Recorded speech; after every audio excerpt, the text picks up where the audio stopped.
ನನ್ನ channel open ಮಾಡಿದ್ದಕ್ಕೆ ಧನ್ಯವಾದಗಳು. ಪ್ಲೀಸ್ ಸಬ್ಸ್ಕ್ರೈಬ್ ಮಾಡಿ.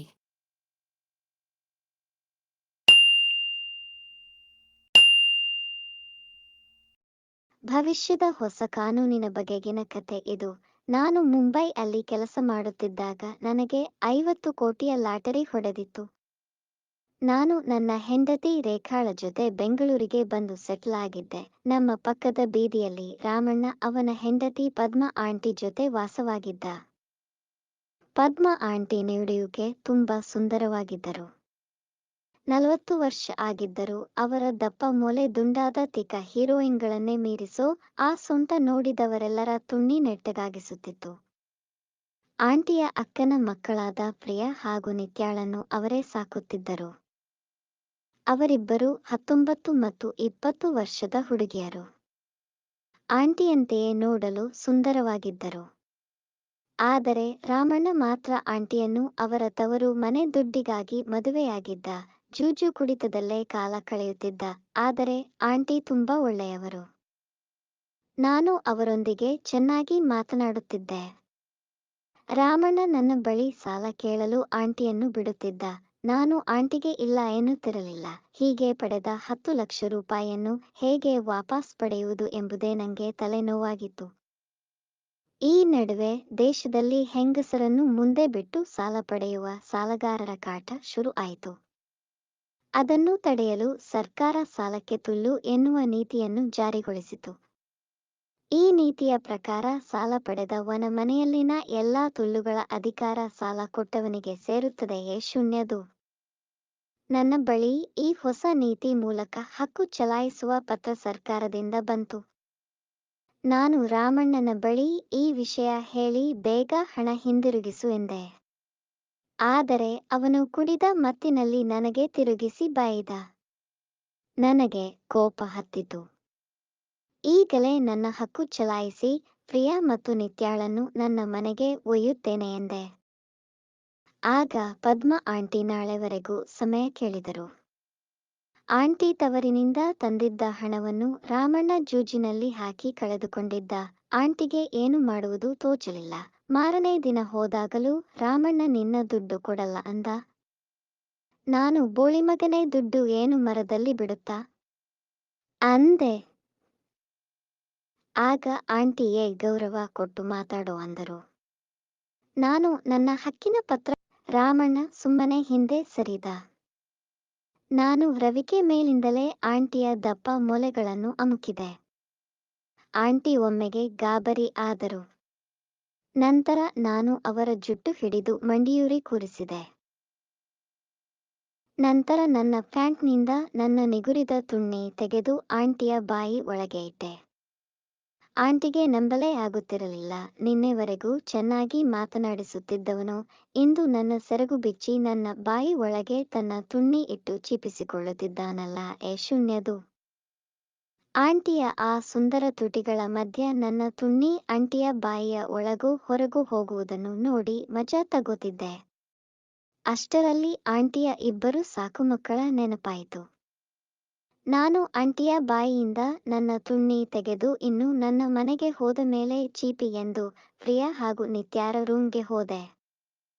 ಪ್ರಿಯಾ ಹಾಗೂ ನಿತ್ಯ ಆಗ ತಾನೇ ಕಾಲೇಜಿನಿಂದ ಬಂದು ಬಟ್ಟೆ ಬದಲಾಯಿಸುತ್ತಿದ್ದರು. ನಾನು ಅವರ ರೂಮ್ ಒಳಗೆ ಹೋದಾಗ ಅವರು ಬರೀ ಬ್ರಾ ಮತ್ತು ಪ್ಯಾಂಟಿ ಹಾಕಿಕೊಂಡಿದ್ದರು. ನಾನು ಅವರ ದುಂಡಗಿನ ತಿಕ್ಕಗಳ ಮೇಲೆ ಒಂದೊಂದು ಏಟು ಹೊಡೆದು, ಇನ್ನು ಮುಂದೆ ನಿಮ್ಮಿಬ್ಬರ ತುಲ್ಲು ನನಗೆ ಎಂದು ಹೇಳಿ ಅವರಿಬ್ಬರನ್ನು ಅವರ ತಿಕ್ಕ ನನ್ನ ಮುಖದ ಅಕ್ಕ ಪಕ್ಕ ಬರುವಂತೆ ಹೆಗಲ ಮೇಲೆ ಹೊತ್ತುಕೊಂಡು ಕೆಳಗೆ ಇಳಿದು ಬಂದೆ. ಆಗ ಪ್ರಿಯಾ ಪದ್ಮ ಆಂಟಿಯನ್ನು ಚಿಕ್ಕಮ್ಮ ಇಲ್ಲಿ ಏನಾಗುತ್ತಿದೆ ಎಂದು ಕೇಳಿದಳು. ಅದಕ್ಕೆ ಆಂಟಿ ನಿನ್ನ ಚಿಕ್ಕಪ್ಪ ಮಾಡಿರುವ ಸಾಲದಿಂದ ನಿಮ್ಮಿಬ್ಬರ ತುಲ್ಲಿನ ಅಧಿಕಾರ ಅವನಿಗೆ ಸಿಕ್ಕಿದೆ. ನೀವು ಇನ್ನು ಮುಂದೆ ನಿಮ್ಮ ಒಡೆಯ ಕೇಳಿದಾಗಲೆಲ್ಲ ಅವನ ತುಣ್ಣಿಯನ್ನು ಬಾಯಲ್ಲಿಟ್ಟು ಚೀಪಬೇಕು ಎಂದರು. ಪ್ರಿಯಾ ಹಾಗೂ ನಿತ್ಯಾರಿಗೆ ಒಳಗೊಳಗೆ ಸಂತೋಷವಾಯಿತು. ಆದರೂ ಆಂಟಿ ಮುಂದೆ ಅಳುವ ನಾಟಕ ಮಾಡಿದರು. ನಾನು ಅವರಿಬ್ಬರನ್ನ ನನ್ನ ಕಾರಿನ ಹಿಂದಿನ ಸೀಟ್ನಲ್ಲಿ ಕೂರಿಸಿ ಮತ್ತೆ ಒಳಗೆ ಹೋದೆ. ಆಗಲೂ ರಾಮಣ್ಣನಿಗೆ ತನ್ನ ಹೆಂಡತಿ ಹೋಗುತ್ತಾಳೆ ಅನ್ನುವುದಕ್ಕಿಂತ ನನ್ನ ಆದಾಯದ ಮೂಲ ಹೋಯಿತಲ್ಲ, ಎಣ್ಣೆಗೆ ಎಲ್ಲಿಂದ ದುಡ್ಡು ತರಲಿ ಎಂದು ಯೋಚಿಸುತ್ತಿದ್ದ. ಆಗ ಅವನಿಗೆ ಆಂಟಿಯ ಸರ ಹಾಗೂ ಒಡವೆಗಳ ಮೇಲೆ ಕಣ್ಣು ಹೋಯಿತು. ಅವನು, ನಿನಗೆ ಸರ್ಕಾರ ಅಧಿಕಾರ ಕೊಟ್ಟಿರುವುದು ನನ್ನ ಹೆಂಡತಿಯ ತುಲ್ಲಿನ ಮೇಲಷ್ಟೇ, ಅವಳ ಒಡವೆಗಳ ಮೇಲಲ್ಲ ಎಂದ. ಆಂಟಿ ಬೇಸರದಿಂದ, ನನಗಿಂತ ಈ ಒಡವೆಗಳೇ ಮುಖ್ಯವಾದವಲ್ಲ ಎನ್ನುತ್ತಾ ತಮ್ಮ ಒಡವೆಗಳನ್ನು ಬಿಚ್ಚಿಕೊಟ್ಟರು. ರಾಮಣ್ಣನ ಈ ವರ್ತನೆಯಿಂದ ನನಗೂ ಕೋಪ ಬಂತು. ಹಾಗಾದರೆ ಈ ಬಟ್ಟೆಗಳ ಮೇಲೂ ನನಗೆ ಅಧಿಕಾರ ಇಲ್ಲ ತಾನೇ? ಶೂನ್ಯದು ಆಂಟಿಯ ಸೆರಗನ್ನು ಎಳೆದು ರಾಮಣ್ಣನಿಗೆ ಕೊಟ್ಟೆ. ಆಮೇಲೆ ಆಂಟಿಯ ರವಿಕೆಯನ್ನು ಹರಿದು ತೆಗೆದೆ. ಆಂಟಿ ಒಳಗೆ ಕಪ್ಪಗಿನ ಬ್ರಾ ಹಾಕಿದ್ದರು. ಆ ಟೈಟ್ ಆದ ಕಪ್ಪು ಬ್ರಾದಲ್ಲಿ ಆಂಟಿಯ ಬಿಳಿ ದಪ್ಪ ಮೊಲೆಗಳನ್ನು ಕಂಡು ನಾನೇ ಒಮ್ಮೆ ದಂಗಾದೆ. ಆಂಟಿಯನ್ನು ಬ್ರಾ ಮತ್ತು ಕಾಚದಲ್ಲೇ ಕರೆದುಕೊಂಡು ಹೋಗೋಣ ಅಂದುಕೊಂಡೆ. ಆದರೆ ಅಕ್ಕಪಕ್ಕದ ಮನೆಯವರಿಗೆ ಸಾಲ ತೀರಿಸದಿದ್ದರೆ ಏನಾಗುತ್ತದೆ ಎಂದು ತೋರಿಸಬೇಕು ಎನಿಸಿತು. ನಾನು ಆಂಟಿಯ ಬ್ರಾ ಕಿತ್ತು ತೆಗೆದೆ. ಆಂಟಿಯ ದಪ್ಪ ಮೊಲೆಗಳನ್ನು ನನ್ನ 2 ಕೈಯಲ್ಲಿ ಹಿಸುಕಿ 2 ಮೊಲೆಯನ್ನು ಚೀಪಿದೆ. ನಂತರ ಆಂಟಿಯನ್ನು ನನ್ನ ಹೆಗಲ ಮೇಲೆ ಅವರ ಕುಂಡೆ ಮುಂದೆ ಬರುವಂತೆ ಹೊತ್ತುಕೊಂಡೆ. ರಾಮಣ್ಣ ಇಲ್ಲಿಯವರೆಗೂ ಆಂಟಿಗೆ ಕೆದ್ದಿರಲಿಲ್ಲ, ಬರೀ ಕುಡಿತದಲ್ಲೇ ಇರುತ್ತಿದ್ದ.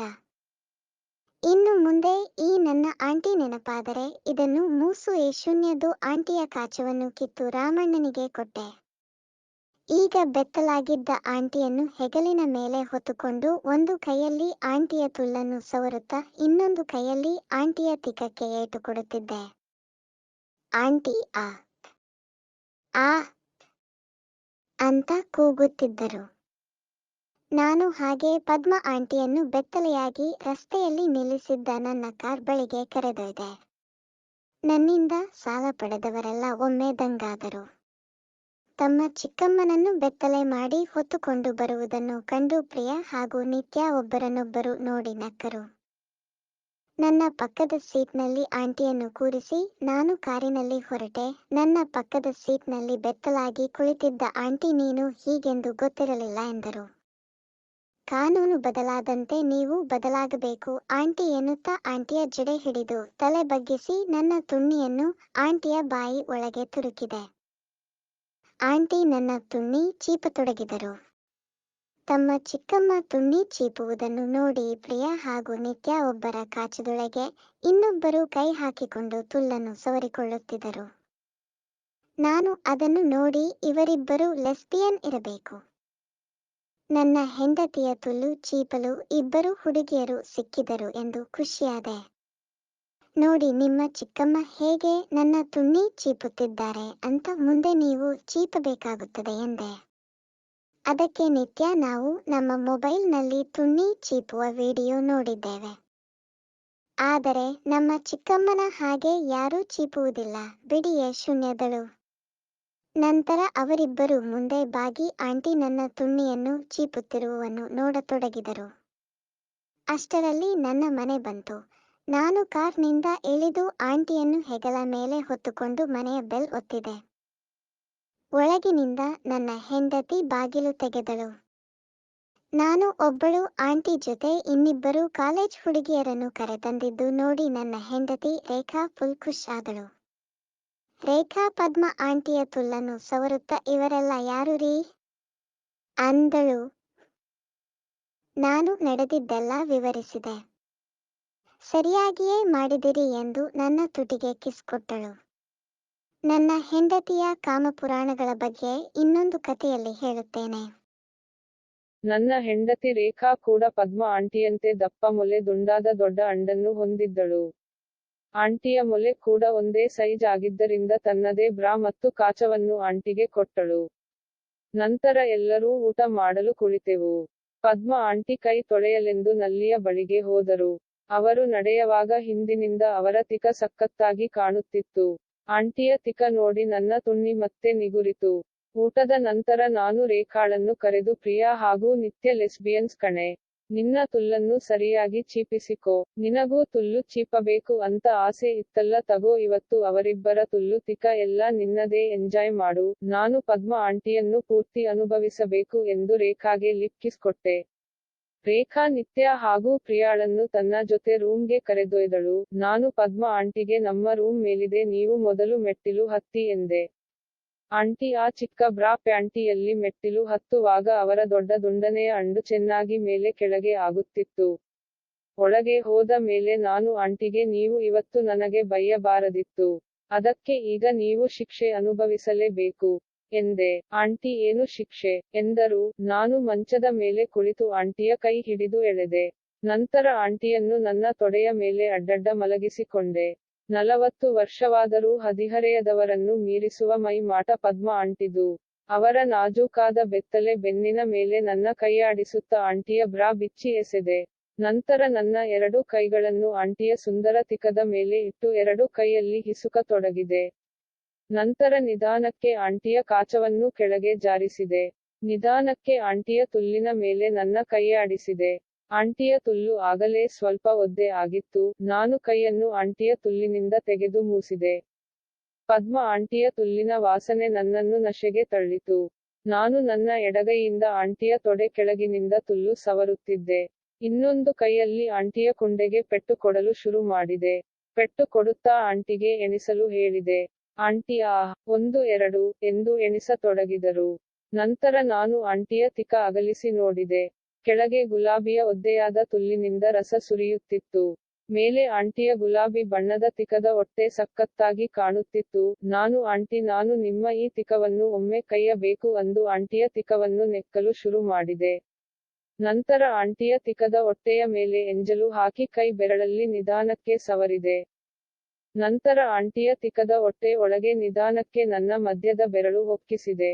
ಆಂಟಿಯ ತಿಕ ತುಂಬಾ ಟೈಟ್ ಆಗಿತ್ತು. ಆಂಟಿ ನಿಮ್ಮ ತಿಕದ ಹೊಟ್ಟೆ ತುಂಬಾ ಟೈಟ್ ಆಗಿದೆ. ನನ್ನ ಹೆಂಡತಿಯ ತಿಕನು ಹೀಗೆ ಇತ್ತು. ಆಮೇಲೆ ಅವಳು ತಿಕ ದೊಡ್ಡ ಮಾಡುವ ಸೆಕ್ಸ್ ಟಾಯ್ ಯೂಸ್ ಮಾಡಿದ್ಲು, ನೀವು ಯೂಸ್ ಮಾಡಿ.